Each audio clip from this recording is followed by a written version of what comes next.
Bonjour à tous et bienvenue dans votre quotidien. C'est à Achères que les futurs cheminots de la SNCF sont formés. Comment se déroulent ces formations? Quels emplois sont proposés par l'entreprise? Réponse avec un formateur conducteur dans cette émission. Bonjour Monsieur Lécole. Bonjour Sophie. Vous êtes formateur et conducteur pour la SNCF. Tout à fait. Aujourd'hui on va parler plutôt de la formation. Elle se fait à Achères. Déjà, est-ce que vous pouvez nous parler de ce centre? Le centre de formation d'Achères est un centre où les jeunes gens qui vont rentrer pour le métier de la conduite acquièrent plutôt toute la partie théorique. Ils vont apprendre toute la réglementation, ils vont mettre en place tous les gestes métiers sur les outils qu'on a vus, les simulateurs pour partie. Puis après, ils vont sortir du CPFT pour là aller travailler en ligne avec des conducteurs qui sont là aussi formés spécialement pour l'apprentissage de nos jeunes. Et ils vont les suivre en conduite en temps réel.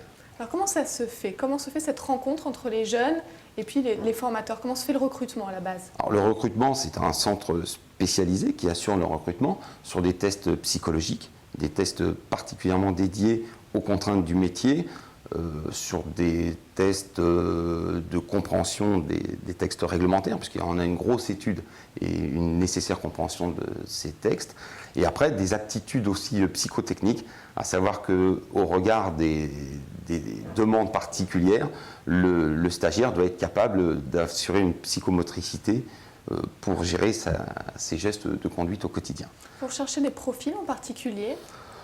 On a des profils plutôt techniques parce on avait culturellement des profils plutôt techniques, des gens issus des filières électriques, mécaniques, mais de plus en plus on généralise le recrutement et on ne prend plus nécessairement des gens avec ce type de profil. Donc en règle générale, ce sont des gens plutôt sur un profil bac, parce qu'il nous faut quand même avoir un minimum au regard de ce que j'évoquais tout à l'heure des textes réglementaires, de la compréhension et de l'analyse des textes réglementaires. 1% de femmes conductrices. 1%, elles Est-ce arrivent. que vous cherchez des femmes, justement? Oui, bien sûr, il n'y a aucune contrainte aujourd'hui qui justifie. On n'est plus du tout avec la bête humaine où il fallait mettre du charbon, avoir des gros biscottos. Non, on n'en est plus du tout là.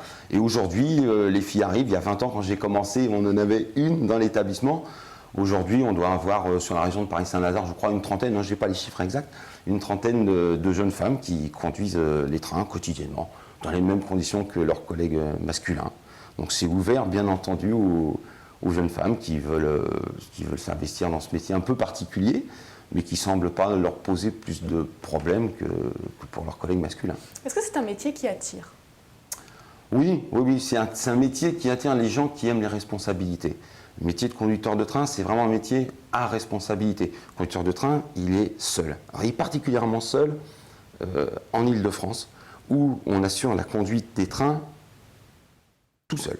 C'est-à-dire que dans le TGV, on sait pertinemment qu'il y a le conducteur, mais derrière, on a ce qu'on appelle des agents de train, des gens qui gèrent le flux voyageurs.